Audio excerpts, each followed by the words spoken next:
मैं Shoaib Mohammad, assistant professor, government law college Bundi.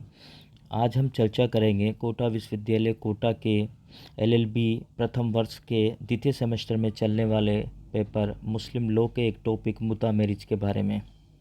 मुता जो marriage है वो एक प्रकार का मुस्लिम्स के अंदर एक अस्थायी विवाह होता है। यह अस्थायी विवाह शिया विचार पद्धति के केवल इतना असरिया शिया स्कूल के द्वारा ही एक मान्य विवाह है, और अन्य जो विचारधाराएं हैं मुस्लिम के अंदर उनके द्वारा ये मान्य नहीं है। ये एक प्रकार से मुता मैरिज अस्थायी विवाह होता है जिसके अंतर्गत यह एक निश्चित समय के लिए और एक निश्चित जो डावरी के लिए या डावर या मेहर, इसमें एक निश्चित धनराशि होती है। बात करता हूँ मुता मैरिज की, तो इसकी मीनिंग और नेचर के बारे में हम पढ़ेंगे। मुता marriage is a kind of temporary marriage. ये एक प्रकार से अस्थायी विवाह है, रिकॉग्नाइज ओनली इन द इथना असरिया सिया school of Muslim law. The term मुता इम्प्लाइज एन्जॉयमेंट। मुता का जो मतलब होता है वो होता है ओनली इंजॉयमेंट और यूज, उपभोग या उपयोग के लिए। It is a marriage of pleasure. ये जो मैरिज है ये खाली सुख के लिए विवाह है, एक सुख प्रदान करने के लिए या एक तरीके से जॉय के लिए, आनंद के लिए विवाह किया जाता है। मुता marriage is a marriage for temporary but fixed period. मुता मैरिज अस्थायी प्रवृत्ति का होता है जो कि एक फिक्स्ड समय के लिए होता है। आफ्टर स्पेसिफाइंग डावर, यहाँ पे एक निश्चित मेहर की रकम निश्चित कर दी जाती है और एक समय भी निश्चित कर दिया जाता है कि कब तक ये विवाह मान्य होगा, और जो एग्रीमेंट होता है उसके अंदर ही इसकी बात का निर्धारित कर दिया जाता है कि डावर कितनी होगी, मेहर की रकम कितनी होगी, और मुता विवाह दोनों पार्टीज़ ने कब तक के लिए मुता विवाह की अवधि का निर्धारण एग्रीमेंट में ही कर दिया जाता है।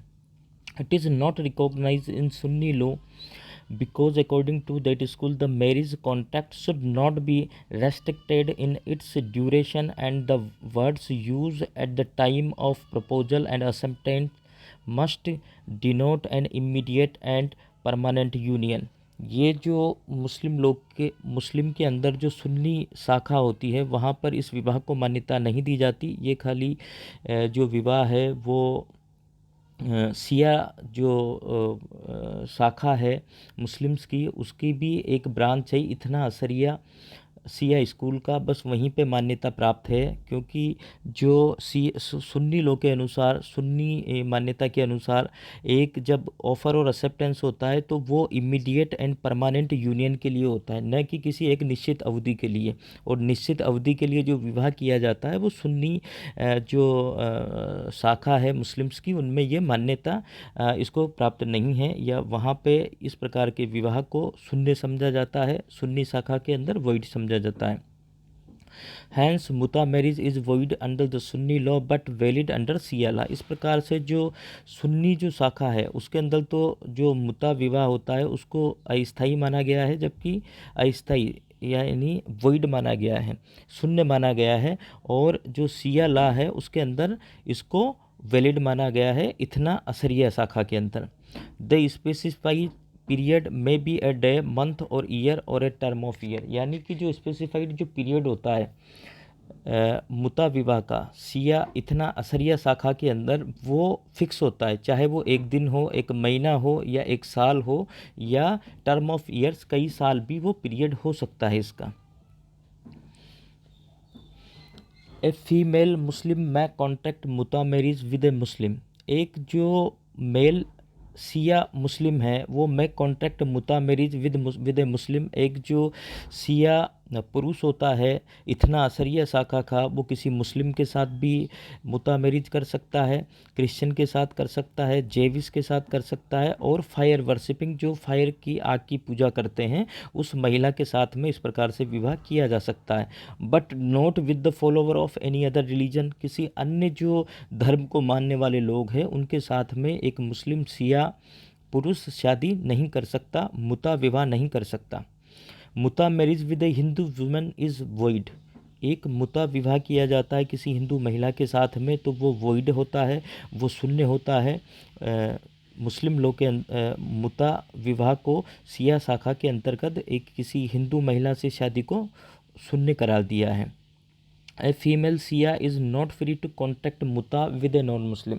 इसी प्रकार से एक जो फीमेल होती है वो खाली मुस्लिम के साथ ही मुता विवाह कर सकती है, वो अपना मुता विवाह किसी क्रिश्चियन के साथ, जेविस के साथ, यहूदी के साथ, पारसी के साथ नहीं कर सकती। यानी अब हम साधारण शब्दों में बात करें तो मुता विवाह मुस्लिम विधि की सिया विचार पद्धति में केवल इतना असर या सिया स्कूल द्वारा ही एक मान्य और अस्थायी विवाह होता है। मुता का जो शाब्दिक अर्थ हमने देखा वो उपयोग और उपभोग होता है।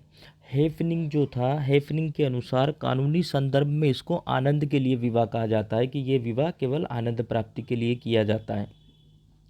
मुता विवाह एक अस्थायी विवाह होता है जिसमें पत्नी को दिए जाने वाली जो धनराशि होती है, जिसको मेहर कहा जाता है, वो निश्चित होती है और विवाह का समय भी निश्चित होता है।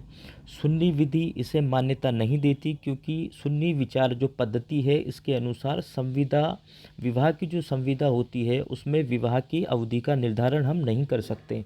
यानी सुन्नी पद्धति में एक निश्चित अवधि के लिए विवाह नहीं किया जाता। इस प्रकार एक निश्चित और सीमित अवधि के लिए विवाह सुन्नी विधि के अंतर्गत शून्य माना जाता है कि जिसमें कि हम एक निश्चित अवधि के लिए हम किसी विवाह को अगर करते हैं तो वो सुन्नी जो विधि है उसके अंतर्गत वो शून्य होता है।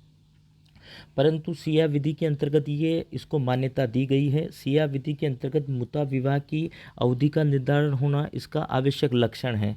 इसकी आवश्यक शर्त है कि एक तो लिमिटेड टाइम होना चाहिए और उसके अंदर ही फिक्स्ड डावर होनी चाहिए, फिक्स मेहर होनी चाहिए, समय भी निश्चित होना चाहिए और मेहर भी मुता विवाह के अंदर निश्चित होनी चाहिए। नियत अवधि चाहे 1 दिन की हो, 1 महीने की हो या 1 साल की हो। लेकिन एक केस के अंदर जिसके अंदर शाहजादा खानम बनाम फ़ख्र जहाँ के बाद में हैदराबाद उच्च न्यायालय ने निर्णय दिया कि जीवन पर्यंत मुता और ऐसे मुता जिसमें अवधि निश्चित नहीं है, ऐसा मुता जो कि जीवन पर्यंत पूरे जीवन की अवधि के लिए किया जाता है या जिसके अंदर अवधि निश्चित नहीं की गई है, में कोई अंतर नहीं है। अतः जीवन पर्यंत का मुता विवाह निकाह मान लिया जाएगा। अगर किसी ने अपने पूरे जीवन काल के लिए मुता विवाह किया है तो उसको एक प्रकार से निकाह मान लिया जाएगा। सिया कानून के अंतर्गत एक मुसलमान पुरुष जो होता है वो किताबिया जो कहा जाता है वो ईसाई और यहूदी को कहा जाता है। यहाँ तक कि वो किसी पारसी से भी शादी मुता विवाह कर सकता है। लेकिन यहाँ पर जो सिया है वो एक हिंदू या किसी अन्य धर्म की स्त्री के साथ नहीं कर सकता। और जो मुस्लिम महिला के साथ जो कंडीशन है वो ये कंडीशन है कि वो किसी मुस्लिम स्त्री किसी गैर मुस्लिम के साथ में मुता विवाह नहीं कर सकती। उसी प्रकार से अब हम मुता विवाह की जो ओरिजिन ऑफ मुता विवाह या मुता मैरिज का जो ओरिजिन था वो कहाँ से हुआ, मुस्लिम विधि के अंतर्गत मुता विवाह कहाँ से आया। तो मुता विवाह का जो ओरिजिन है वो जो इस्लाम के पूर्व भी अरब के जो समाज था, अरब का जो समाज था वहाँ पर इस प्रकार की मुता विवाह नहीं था, लेकिन इस प्रकार की एक पद्धति प्रचलित थी। वहाँ पर जो स्त्रियाँ थी वो किसी भी पुरुष के साथ में समागम किया करती थी बिना शादी के। तो और उसका कोई लीगल वैलिडिटी नहीं थी उस शादी की, उस समागम की। उससे ना तो किसी प्रकार के अधिकार उत्पन्न होते थे, लेकिन अपनी इच्छा तक पुरुष या महिला किसी भी महिला के साथ में इस प्रकार से अपने खेमों के अंदर महिला पुरुषों के साथ में, पुरुष महिलाओं के साथ में समागम किया करते थे। इस प्रकार के समागम से न तो कोई पारस्परिक दायित्वों का उदय मिलता है और न ही उनसे जो उत्पन्न जो संतान होती थी उस संतान पर जनक का या पिता का कोई हक होता था। वह संतान केवल अपनी माता की ही संतान समझी जाती थी। प्रत्येक पक्ष एक दूसरे को जब चाहे तब ऐसे सहवाग से बहिष्कृत कर सकता था, एक दूसरे को आज़ाद कर सकता था। यानी अरब जो इस्लाम के पूर्व अरब के अंदर इस प्रकार की एक प्रथा प्रचलित थी कि पुरुष महिलाओं के साथ में और महिला पुरुष के साथ में दोनों आपस में बिना विवाह के समागम करते थे और उसको अपनी इच्छा से कभी भी उस प्रकार की जो समागम था उसका खंडन कर सकते थे। इस प्रकार की जब अरब निवासी व्यापार करने के लिए जाया करते थे या युद्ध करने के लिए जब अरब कहीं बाहर अपना व्यापार करने के लिए जाया करते थे या युद्ध करने के लिए जाते थे, तो फिर बाद में ये प्रथा प्रचलित हुई कि वो मुता विवाह कर लिया करते थे। इस्लाम के आने के आधुनिक मुता इस्लाम के पूर्व की इस अरबी प्रथा पर ही आधारित है। मुता विवाह जो होता है वो इसी प्रथा पे, जो कि इस्लाम से पूर्व प्रथा अरब समुदाय के बीच में प्रचलित थी, उसी का एक मतलब अच्छा रूप है या सुधार किया हुआ रूप है, जिसके अंतर्गत किसी महिला को कुछ अधिकार मिल जाते हैं मुता विवाह के अंदर। जबकि इस्लाम के पूर्व जो अरब समाज के अंदर बिना किसी विवाह के या बिना किसी एक दूसरे पर अधिकार उत्पन्न हुए जो सहवास होता था, वहाँ पर उसकी कोई मान्यता नहीं थी। तो मुता विवाह जो किए गए इस्लाम के आने के बाद, वो किए गए कि जब अरब निवासी कहीं अपने व्यापार के लिए जाया करते थे या युद्ध के लिए जाया करते थे, तो वो एक प्रकार से एक विवाह करते थे, तो वो एक प्रथा मुता विवाह के रूप में प्रचलित हुई। तो मुता विवाह के जो प्रथा है उसके अंदर क्या किस प्रकार से सुधार हुआ, पुरानी जो इस्लाम के पूर्व अरब के अंदर समाज में जो एक प्रथा चली आ रही थी, उसके अंदर मुता विवाह का जब उसने रूप लिया इस्लाम के बाद, तो उसके अंतर्गत क्या सुधार हुआ। क्योंकि पहले कोई अधिकार नहीं थे, लेकिन मुता में एक महिला को कुछ अधिकार मिलते हैं। मुता विवाह के अंतर जो हुए, उसके अंदर क्या हुआ कि मुता विवाह की संविदा करते समय उसकी अवधि नियत कर दी जाती है कि मुता विवाह जो है वो कितने दिन के लिए किया जाएगा, या महीने के लिए किया जाएगा, या साल के लिए किया जाएगा। मुता की संविदा में मेहर नियत किया जाना आवश्यक है। यानी दो चीज़ें आवश्यक है। मुता की जो संविदा की जाती है, विवाह की जो संविदा की जाती है मुता विवाह की, वहाँ पर दो चीज़ें नियत की जाती है, फिक्स की जाती है। पहला तो कि कितनी अवधि के लिए किया जा रहा है, दूसरा कि कितनी मेहर उसको महिला को अदा की जानी है। इस प्रकार का जो विवाह है वो भारत में ज़्यादा प्रचलित नहीं है। इस प्रकार का विवाह है वो भारत के बाहर कई जगह कई देशों में होता है, लेकिन भारत में मुता विवाह का ज़्यादा सिया संप्रदाय में ज़्यादा प्रचलन नहीं है। अब हम बात करते हैं इसेंशियल्स ऑफ मुता मैरिज के बारे में, कि मुता जो मैरिज है वहाँ पे इसेंशियल्स किस प्रकार से, कौन कौन सी चीज़ें ऐसी है जो मुता विवाह के लिए आवश्यक है। हम यहाँ पे पहली बात करेंगे, the duration of the union must be fixed. यानी जो समागम की जो अवधि है वो निश्चित की जाती है मुता विवाह के अंदर। द मुता इज़ कॉन्ट्रैक्टेड, जब मुता का कॉन्ट्रैक्ट होता है वहाँ पर उनकी समागम की जो अवधि होती है, विवाह की अवधि होती है, उसको निश्चित किया जाता है। If no period is mention the contract would be treated as permanent marriage. यदि वहाँ पर किसी प्रकार की अवधि का यदि निर्धारण नहीं किया जाता, तो वो एक प्रकार से परमानेंट मैरिज हो जाती है। तो यहाँ पे इस प्रकार से मुता के विवाह के अंतर्गत जो यूनियन या समागम की अवधि निश्चित की जाती है, और यह अवधि निश्चित नहीं की गई है, तो इस प्रकार का जो विवाह है वो परमानेंट मैरिज के रूप में या बदल जाता है या उसको माना जाता है। अगला जो पॉइंट आता है वो है some dower should be specified in the contract. यानी जो मुता के जो लिए आवश्यक अगली जो शर्त है वो है कि सम डावर, यानी कुछ मेहर की रकम निश्चित कर दी जाती है मुता विवाह के कॉन्ट्रैक्ट के अंतर्गत। यानी जब मुता विवाह होता है तो कुछ ना कुछ जो रकम होती है, ये एक आवश्यक शर्त है मुता विवाह की। अगर मुता विवाह के अंतर्गत डावर की रकम या मेहर की रकम निश्चित नहीं की जाती, तो इस प्रकार से किया गया विवाह शून्य होता है।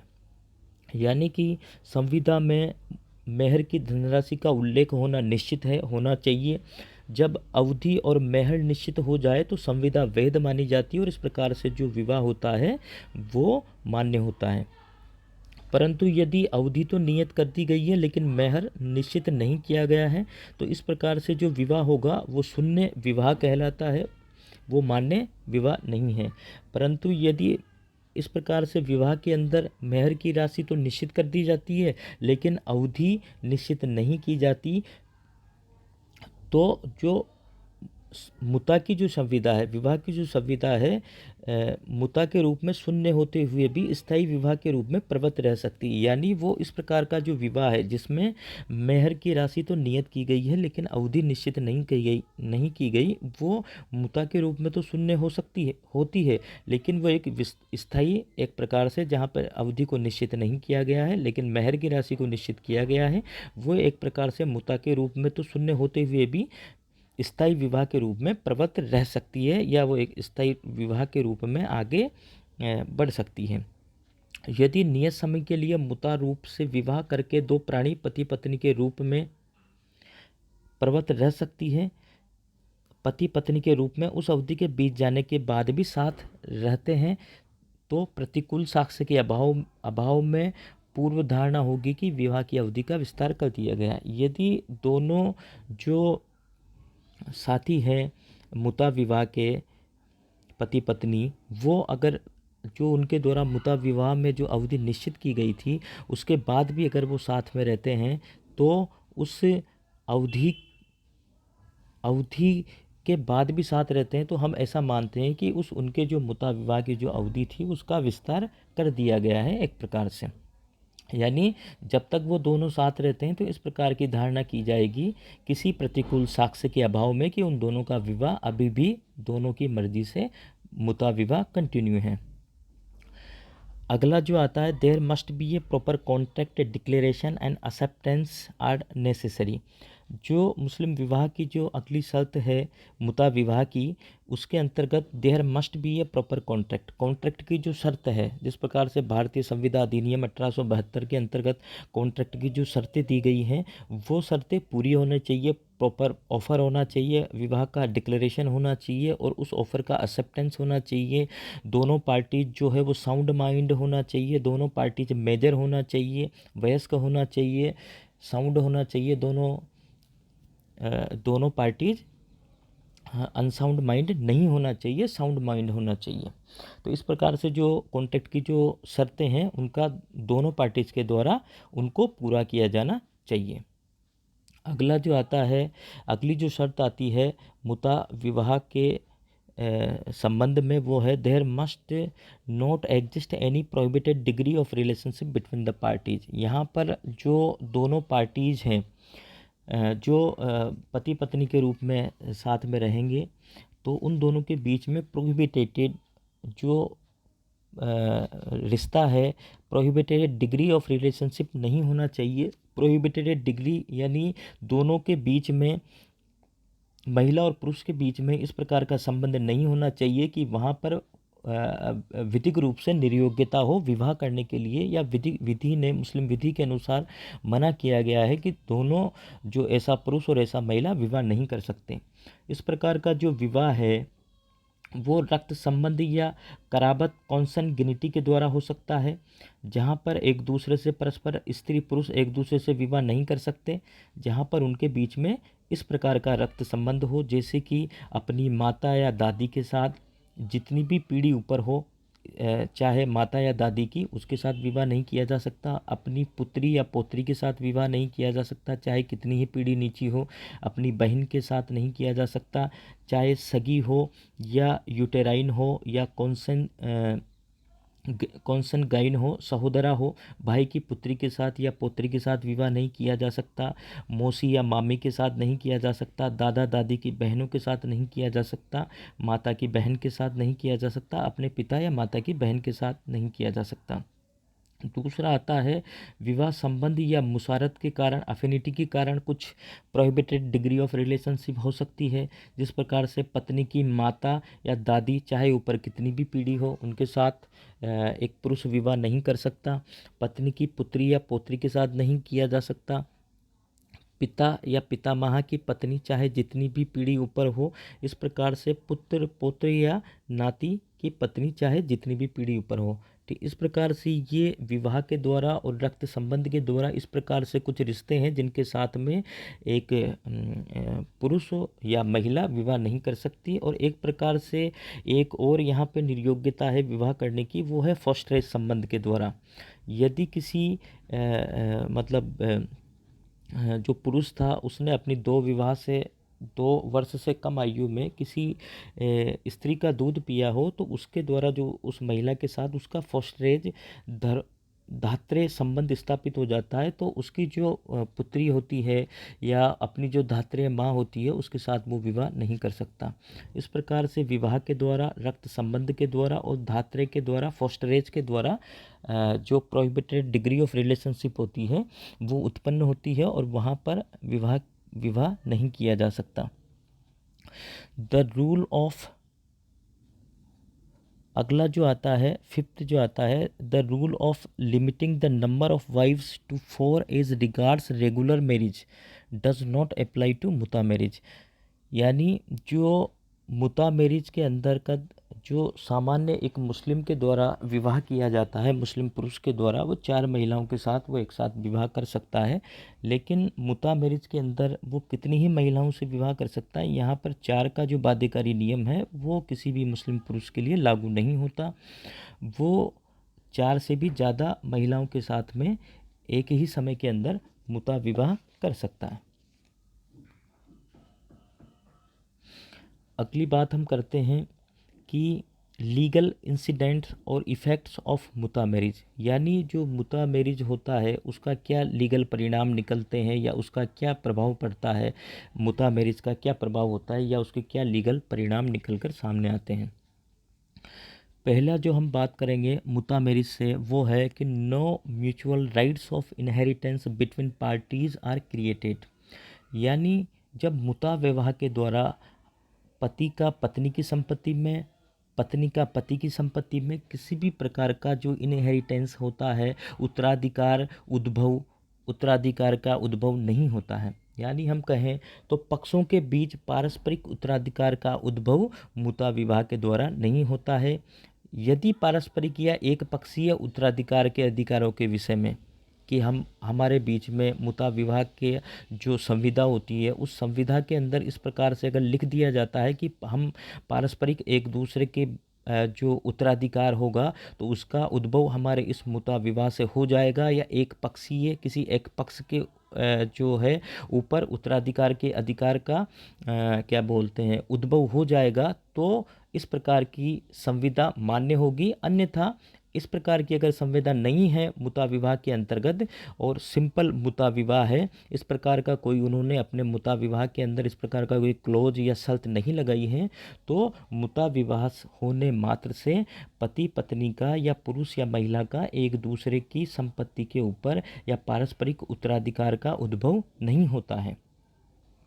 अगला जो इसके अंतर्गत जो लीगल इफेक्ट्स हैं वो है the children born out of such marriage are legitimate and have the right of inheritance from both the parents.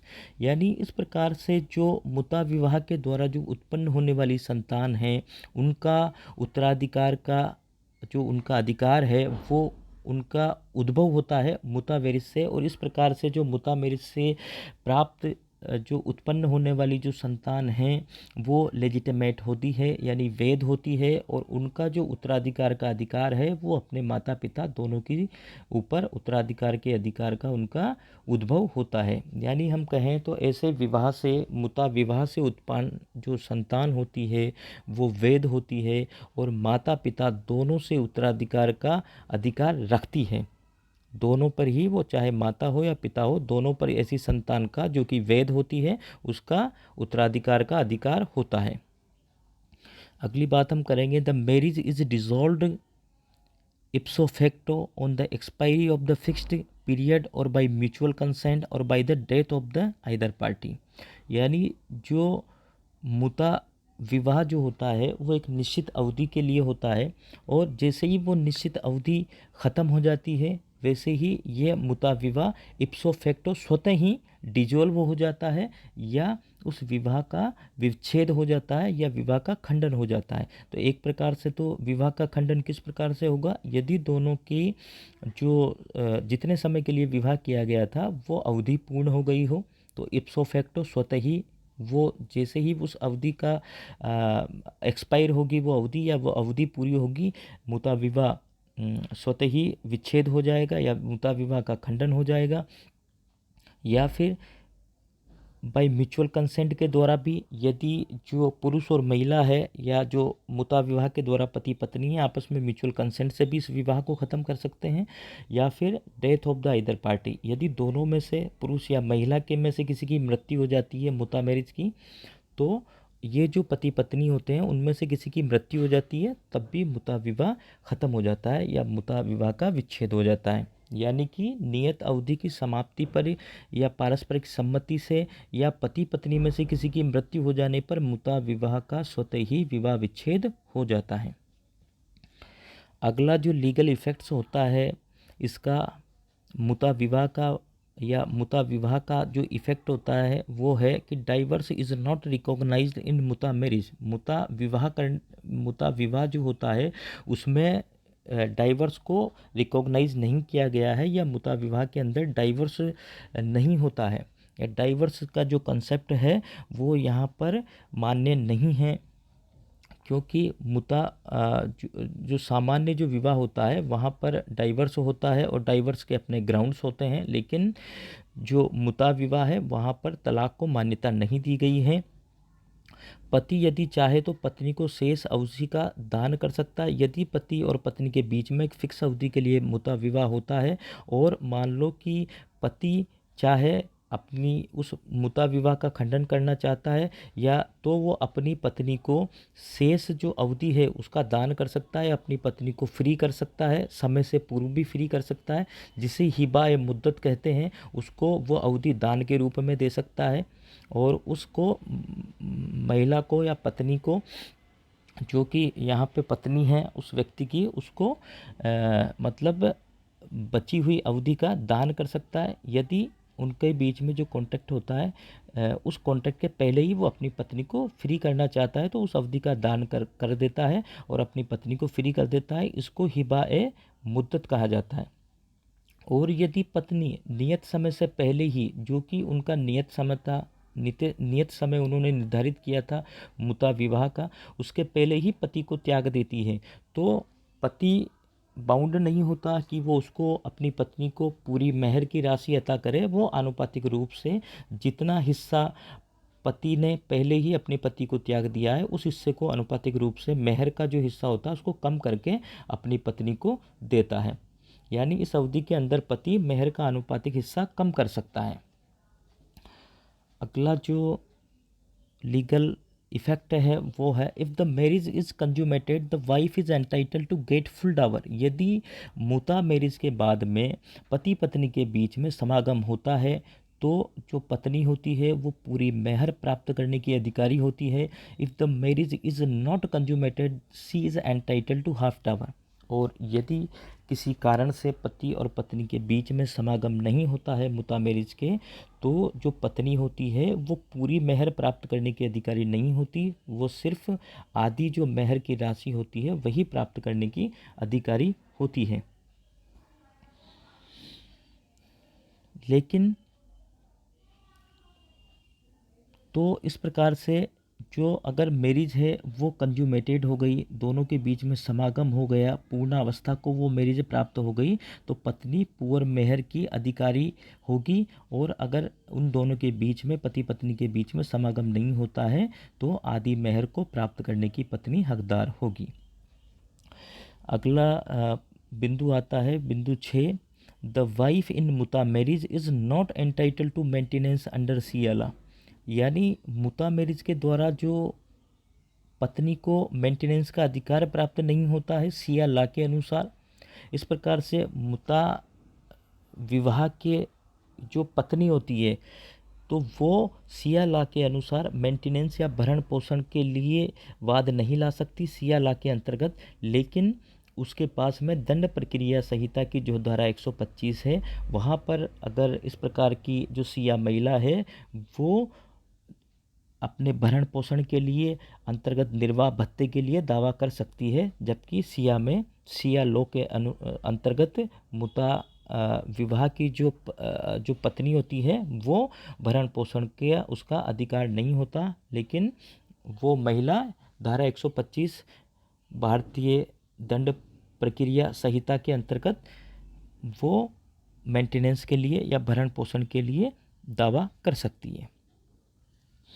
There is no minimum time for duration of मुता मैरिज। यहाँ पर जो महत्वपूर्ण बात है कि मुता मैरिज के लिए कोई मिनिमम टाइम फिक्स नहीं किया गया है सिया लो के अनुसार। ये अवधि एक दिन की भी हो सकती है, एक महीने की भी हो सकती है, एक साल की भी हो सकती है और कई सालों की भी हो सकती है।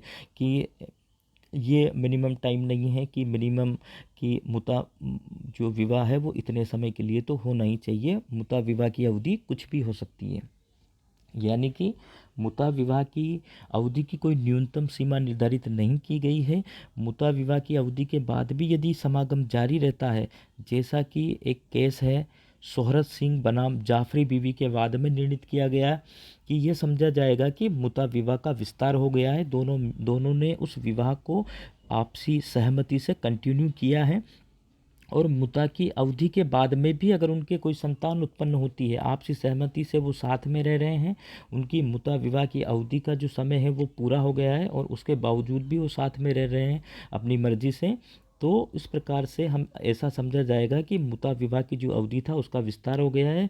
और उसके बाद में भी अगर उनकी किसी संतान का जन्म होता है तो वो संतान वैध होगी और उस संतान का अपने माता पिता के जो उत्तराधिकार प्राप्त करने की हकदार होगी। अपने माता पिता के ऊपर उसका उत्तराधिकार होगा, माता पिता की संपत्ति पर उसका उत्तराधिकार उस ऐसी संतान को प्राप्त होगा।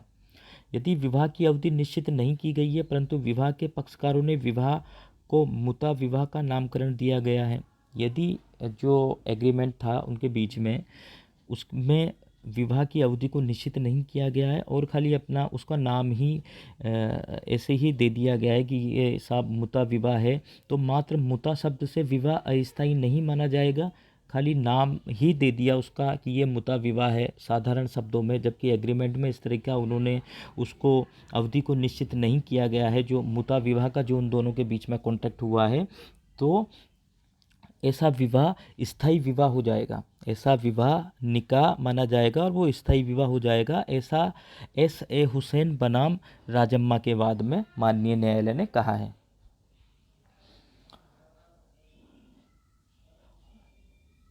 अगला जो बिंदु है वो है there is no limit to the number of wifes. मुता ढंग से विवाहित पत्नियों की संख्या की कोई सीमा नहीं होती।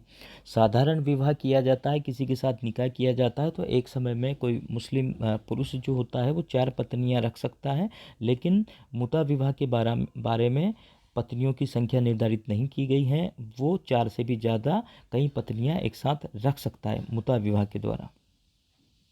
अगला जो बिंदु है वो है the husband is not bound to provide residence to the मुता वाइफ।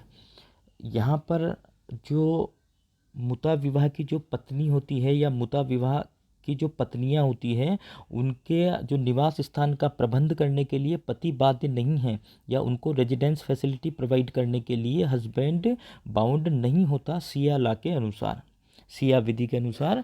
ऐसा जो पति है जिसके मुता विवाह के द्वारा एक पत्नी है या कई पत्नियां हैं, उनको वो उनके निवास स्थान के प्रबंध करने के लिए वो पति बाध्य नहीं है।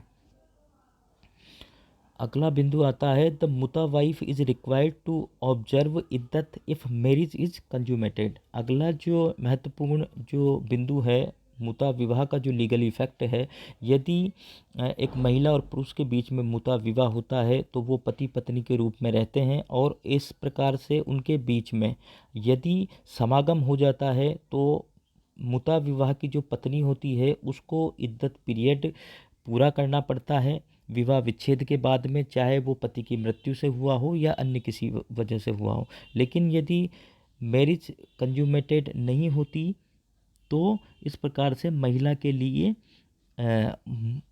इद्दत पीरियड को पूरा करना बाध्यकारी नहीं है या इद्दत पीरियड सिया ला के अनुसार कोई इद्दत पीरियड की अवधि नहीं है।